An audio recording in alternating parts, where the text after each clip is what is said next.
Good morning. I tried to turn this on twice and it didn't turn on, so my intro was a little awkward. But good morning, welcome to My Left Ear. It's Saturday, December 18th, and video 68. And if you haven't been here before, My Left Ear does a number of things, but I talk about politics, I make some predictions. I would be called a Democrat, a liberal. So if you're not that, or even an independent, I don't think you're going to like this channel. So I'm just giving you a warning. And I do several things. I write books, and I have been a clinical hypnotherapist for over 20 years. And I do psychic coaching. So you can email me below if you're curious about the psychic coaching. And now we'll move on. This video is called Fools on the Hill. And as I was putting it together over the last couple of days, that song by the Beatles kept coming up in my head. Now I'm going to admit something to you. For a long time, I thought this was about Richard Nixon, but it's actually not about Richard Nixon. However, I love the song. And I don't know, Sergio Mendes recorded it, and it was a huge success, and it was written by Lennon and McCartney in 1967. But it feels political to me today, and I'm just going to read a couple of a little bit of the lyrics. I've chopped them up a little bit, and then I'm going to move on. Day after day, alone on a hill, the man with the foolish grin is keeping perfectly still. But nobody wants to know him. They can see that he's just a fool, and he never gives an answer. The man of 1,000 voices talking perfectly loud, but nobody hears him or the sound he appears to make, and he never seems to notice. But the fool on the hill sees the world spinning round, and nobody seems to like him. They can tell what he wants to do. It's kind of uncanny, isn't it? So I just made it about Donald Trump. And now we are seeing, especially this last week, there are many fools on the Hill. This last week has been stunning with the January 6th committee and the discoveries and the texts that Liz Cheney, who's such a powerhouse, read out loud. It's also reminding me the subpoenas, the people that aren't showing up, the people that are showing up and claiming the fifth. It reminds me of the McCarthy era, Joseph McCarthy, anti-communism. That was a lot of propaganda and hurt, destroyed many people in the entertainment industry. And the famous question that Joe McCarthy and his panel would pose, and you may have heard it before, are you now or have you ever been? Now, there's two films that depict the McCarthy era and the damage it did. One is called Guilty by Suspicion with Robert De Niro and Annette Bening, really good cast. And it's a low-key film, but it follows this one writer in Hollywood and how it destroyed him. And then Trumbo, the movie Trumbo, which is more recent. So those I can recommend. Now we know, through last week, through the committee, that 6 members of Congress played key roles in helping Trump attempt a coup, a takeover. People are getting tired of the word coup, but it's a governmental takeover on January 6th. They are Jim Jordan, Paul Gosar, Louis Gohmert, Andy Biggs, Mo Brooks, and Scott Perry. However, there are more names coming, and the committee just subpoenaed text records for Marjorie Taylor Greene and Lauren Boebert. You may watch the news really carefully and scan Twitter as I do, but there are some pictures of Marjorie Taylor Greene where she looks miserable and scared. That's my perception, and she should be. So now what we're learning, and I do have some runes here for you people.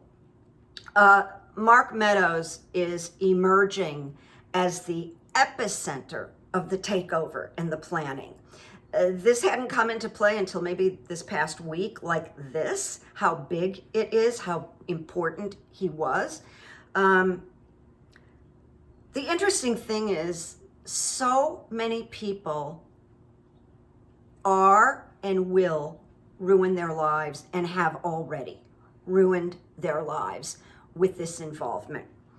And Mark Meadows has ruined his life for the sake of ambition and fealty, and he's going to become bankrupt. He cannot bounce back. He has no future in politics. And I had this sort of humorous thought that, I will once in a while, that Mark Meadows and Kevin McCarthy are separated at birth. They're like the same guy, different positions, but Jesus, they're like twins or something, with the silver hair and the lying and the evil, separated at birth. They're really bad guys. So I just sort of did a free association in my head while I was putting this together. And I asked a couple of questions that I'm curious about. And hopefully what I'm curious about, other people are curious about also. So I've got a couple of quick ones here that I'm going to share with you. I felt, and I think there are other readers that felt this way, that Mitch McConnell knew this was coming. I don't think he's a player. I think he's too smart, but that he knew it was coming. So I asked the runes, did Mitch know in advance about January 6th? And I got a yes. So the first rune I picked was the rune of constraint.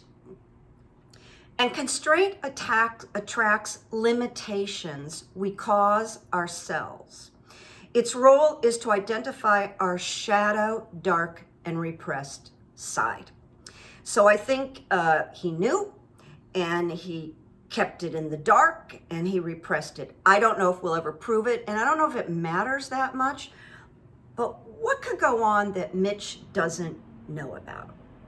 Just logically. So, and then of course this week he changed his tune. He was against this committee initially, and now he's real neutral and careful, saying, well, it's very interesting and we're all watching and that was a terrible day. So it basically says nothing. He's very good at that. Onward. The next rune that I pulled and asked, will Fox anchors Ingram, Kincaid, Hannity, and then Don Jr., who's not an anchor, be subpoenaed? Will they be subpoenaed? Now, I'm going to back up, and I'm going to say that they texted, those Fox liars texted Mark Meadows during the riot, and they wrote things like, you've got to stop this, this is bad for us. That was Laura Ingraham. She's just, I have words for her, but I don't want to say them because they're nasty words. It's bad for us. I just thought that was so telling. Not bad for the United States, not bad for the people, bad for us, the Republicans. But they all now, their texts are public. Hannity, Kincaid, they all went to Mark Meadows. You've got to stop this. You've got to stop this. Now, some people feel, a friend of mine who does a podcast, Tom Joseph, I love his podcast, is suggesting that they wrote those texts to look good so they wouldn't get nailed. And you know what? That's a possibility that had not occurred to me. So I asked, are these bozos, dangerous bozos, gonna be subpoenaed and asked questions? And honestly, that I would just pour a glass of champagne and sit back and watch that, because they would not be in control. They're not on Fox News. They're nailed. They can commit perjury. They can lie. I got the harvest rune and I stopped because the harvest rune is a big yes, and it suggests within the year. Now, my left ear think it's going to be way before a year. maybe within the next 4 or 5 months. But yes. And you know, I did tweet last week, Fox News should not be called Fox News. It should be called Fox Storytelling, because that's what they do. They just make up stories, and that's the propaganda. So, because they're part of Trump's administration. They're not really a separate entity. They're part of Trump's. They have been. They have been. Now, something that's interesting, I have a feeling I dropped the thought, and it's not written down. Well, also, the minute this came out about the text, I understand that fans of Fox News deluged Sean Hannity with, wait a minute, what did you tell us? Questioning him because of the disparity about, it was nothing. You know, they would go on the show and go, there were just a few people out of control. It was really nothing. It was pretty peaceful. All these lies, when they really knew what was going on. So he took a vacation immediately. He signed off the other night, I think 2 nights ago, surprised Laura Ingraham and said, Laura, I'm taking an unplanned vacation, blah, blah, blah. So something is up. When will he come back? We don't know. But, and also, you know, they tried to get the lawsuit against them from Dominion, the voting machine people, the legitimate voting machine people that they maligned, and the judge won't throw it out. And Dominion is going after Fox for billions of dollars. And that's the way to do it. That's the way to hurt propagandists. So we'll see. They didn't win it. It's going forward. They're just going to pay out so much money because Dominion's going to win. Next rune. This is really tricky, folks. Will Joe Manchin pivot towards voting rights? It's a tough one. And you know what? I'm afraid to be wrong, but I'm just, you know, we're friends. You like me. You know I'm not perfect. So this is what I got. I got the first rune, which was disruption. It's the rune of elemental power, events that seem out of our control. You know, it's kind of what it feels like right now because he's holding it up. Then I got the rune of separation, but reversed. And it says, it advises, this is not a time to be bound by old authority. Consider what will benefit others. That's the pivot. That's the rune that is, identifying the pivot. And then it says, consider what will benefit others. You may be called upon to undertake a radical departure. I'm going to go way out on a limb and say, somehow, some way, Joe Manchin is going to come through for voting rights. Don't attack me if I'm wrong. Of course, that's what I want. It's, of course, what you want. But then somebody said this funny line, I'm just going to share it. They said, this is a quote, negotiating with Joe Manchin is like trying to nail Jell-O to the wall. And I concur. So I just blew up my my font and can't read it. Okay, now I'm back. Now, in terms of voting rights, Ralph Warnock from Georgia, senator, made a powerful speech this week about voting rights. He is amazing because he's an orator and he's a pastor, a minister. I may have the wrong word. He's part of a church that MLE was part of. He said, we were able to raise the debt ceiling together. Why not voting rights? And he really said, this is it. we're not in normal times. It was one of the most powerful speeches I've heard about voting rights. It would seem like the very next day, all of a sudden, Joe Biden is saying there's nothing more important than voting rights, which I'm so glad, but I wish he'd been saying it for months. But he finally came out, there's nothing more important. And of course, they put the Build Back Better, the human infrastructure plan, on the back burner. I will tell you right now, it will go through in some form in 2022. It is not dead. It was not really practical that it was going to happen before this new year. I didn't really see it. Just so much going on, but it's going to happen. And I do want to just say, and I don't think this is really my left ear, I think it's just obvious that Ralph Warnock, Senator Warnock, has a huge future. He's a really powerful guy. Now, another runes I pulled. I kind of went runes crazy. Wait a minute. Nope, that's not the one I want to do. Never mind. This runes.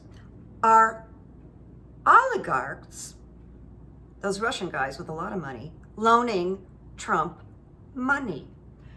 And I came up with yes. So let me just go back. All these reports came out. This last week too, but there were hints of it before last week, that Trump in New York had a habit of deflating his properties and inflating his properties, and the percentages were like 3,300%, not like 10%, like over the top insanity percent. And it's catching up with him now. Now, Deutsche Bank, the former managing director of Deutsche Bank, who's no longer there, a woman, arranged for a lot of loans for 45. And the question is, are oligarchs, did they sign for 45's loans? And is Deutsche Bank involved in sneaky loan practices? I think so. But Scotland is investigating Trump because he received $500 million. Like, where did that come from? It's a good question. But Trump is going to be deposed on January 6th or 7th. I don't know if he'll be able to answer questions because he's so ADD and he doesn't address things. He's not direct, he lies, but he'll be there for the deposition. So my answer was yes, the oligarchs have been involved, loaning him money. So I got the rune of the self reversed, and it's a blockage.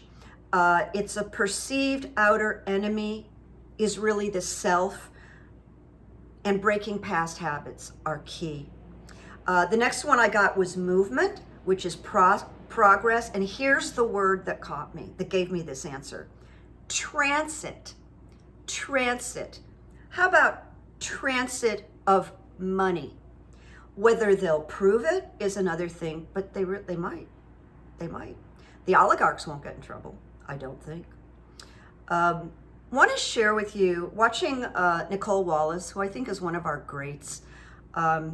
She was in the White House, of course, with George Bush, and she was around Liz Cheney, her father, and she described Liz Cheney as that when she gets an issue, she's very dog-like. You know how they say dog with a bone?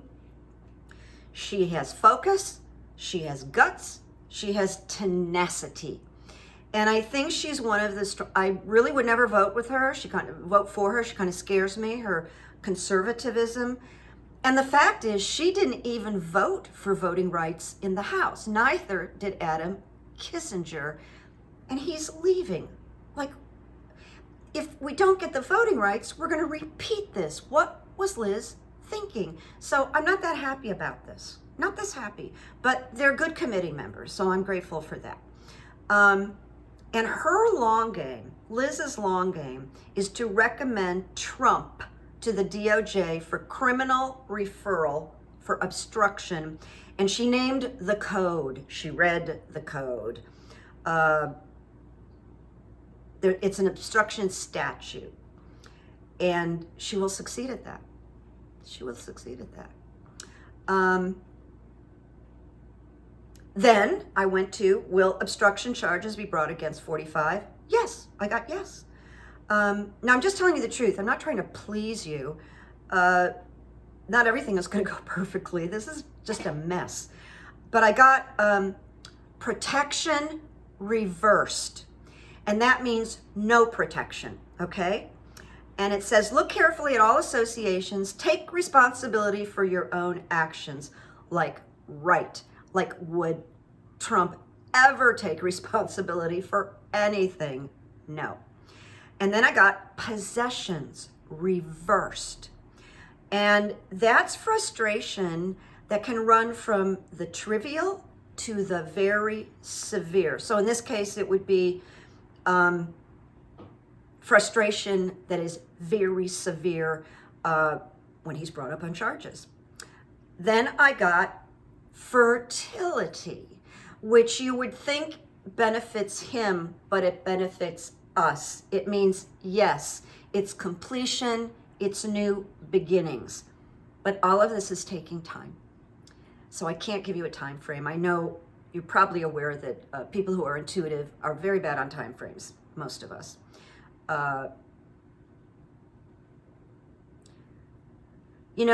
I heard Glenn Kirshner maybe, I don't know, a week ago. He was really funny. I listen to him every day because he does these little short and you learn something from him. I really trust him too. He's saying, it's beginning to look a lot like RICO. He tried to sing. It was very funny. And then I thought, well, the way this is expanding, the way that we're seeing so many people involved and coercive, even Rick Perry is now under fire for helping and planning. They found his text. So RICO, I want to read the description of RICO for you because, as you know, I'm not an attorney. It says, RICO allows for prosecution of all individuals involved in a corrupt organization. Well, that's what part of Washington is looking like right now. For mob prosecutions, that means the government can go after top leadership as well as the hitmen. And RICO established much enhanced sentences. John L. Smith, I'm not sure who that is, described the impact of RICO in an article for the Las Vegas Review-Journal. And he wrote, after RICO, mob families began to crack under the real threat that members and associates could be indicted en masse. That means a lot of them at one time for a wide range of criminal activity. While RICO was originally aimed at the mafia, over the past 37 years, prosecutors have indeed used it to attack many forms of organized crime, street gangs, gang cartels, corrupt police departments, and get this, even politics. Glenn Kirshner thinks RICO charges may be coming, and I have to agree with him. Now, I think for that to happen, the DOJ needs to be involved. I think the DOJ, Merrick Garland, who I'm really iffy about, I'm just hoping he surprises me and us in a really good way. I don't know. There's a whole mix, there's two camps out there. But I think he's going to be boxed in by the committee, by the SDNY, who are doing some great investigative work and are preparing to indict Trump. And according to Michael Cohen, who I actually really like, and the reason I like Michael Cohen is he's one of the few people on the planet in the public who actually sincerely rehabilitated himself from a thug to a real citizen, an honest guy, someone who's fighting for the United States. I really believe that about him. Now, he went to jail and he knows all those SDNY people, and he spends time there helping them. So of course he's not going to jeopardize what they're doing, but if you see him interviewed, he's like, trust me, this is coming. So when the taxes and the money laundering and the fake claims of what his properties cost, that'll come down, both civil and criminal. And what the committee puts together, which is going to be extraordinary, I think Merrick Garland isn't going to have much of a choice. But we don't know what he's thinking. So there, and then I just wrote, the way the committee is working, and it's pretty darn impressive now, and they're really gaining speed, that when they are finished, this is going to be laid out like a story. The beginning, the middle, the event, and the fallout. And it's going to read like a novel. It's going to be long. And it's, like I said, it's began way before January 6th. And of course, you know that. Okay, Carrie, deep breath. That was a mouthful. I'm going to take some water because now I have the quotes.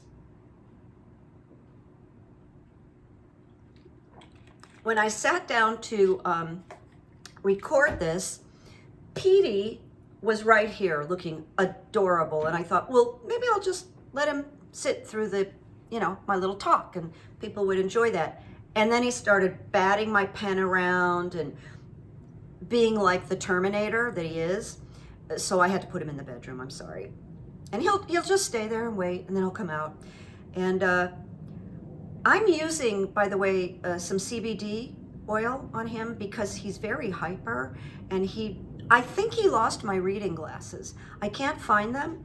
And I know that yesterday while I was writing and concentrating, he was batting all things around and playing with all things. And all of a sudden I got up to get my reading glasses. I can't find them anywhere. And I have to go to the optometrist today. And I bet I'll find him, but I think that was Petey. I don't think it was like my bad, memory. So I kept a theme with my quotes today. And the theme is quotes on criminality, because that's what this whole video has really been about. Quotes, criminality. So here's the first quote. Behind every successful fortune, there is a crime. And that's by the author of The Godfather, Mario Puzo. Behind every successful fortune, there is a crime. Next one. There is not a crime.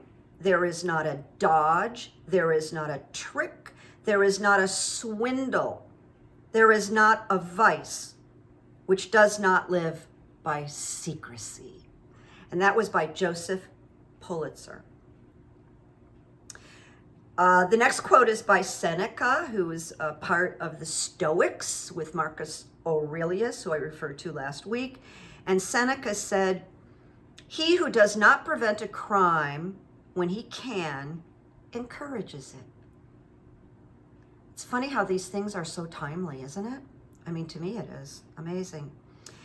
And then just something funny, okay? Just something silly. A long time ago, when I worked in the film industry, I worked with comedian Rodney Dangerfield. He was making a really terrible movie on the Universal lot. I drove him around in a golf cart, and they gave me a part in the movie, little tiny part. He was really funny. I mean, even in person, he was really funny. He was really nice. I'm told that he would sit in his makeup trailer and smoke dope, and like the smoke would just blow up into the hairdresser's face, the makeup artist's face. They all told me about it. He was a real character. This is what he said. He said, I can't do his delivery right because he was so funny. "I came from a real tough neighborhood. Once, a guy pulled a knife on me, but I knew he wasn't a professional. The knife had butter on it." Rodney Dangerfield, God bless him. So that is it for today, people.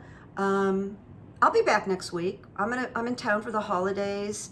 We'll see how newsy things get. And I just want to thank you. Oh, you know, this other thing, funniest thing happened.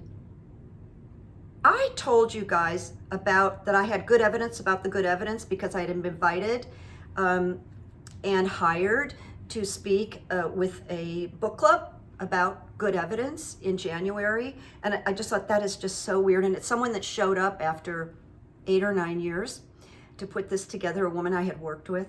I just told that as a little anecdote. But what happened is many of you went out and bought the book.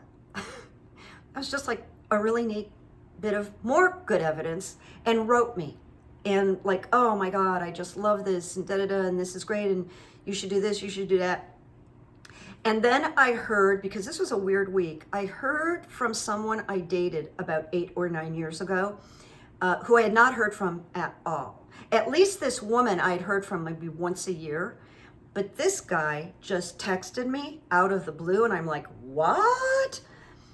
So I was curious what had become of him, and I was like, okay, I'm gonna respond to this. This is interesting.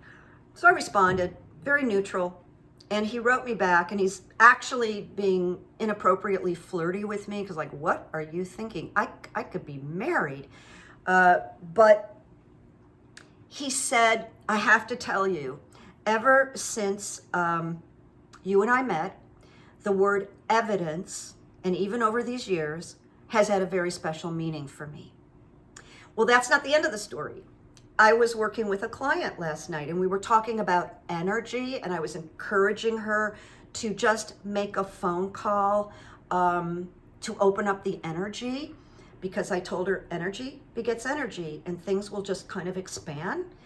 And I told her a little bit about this evidence thing, and I said, you know, I'm going to write a soft cover book. Right now it's just available as an ebook, but I'm getting enough prompts from the universe is you need to make this into a book, and I'm going to start that in January, and it won't take me very long. It needs to be updated. It needs to be a book so people can buy it and even give it as a gift if they want to. I get that now, but this isn't the end of the story. I get off the phone with her, and I open up my email, and I got an email from a My Left Ear watcher who said, Carrie, I love the evidence book. And she went on and on. It was just such a cool, complimentary email.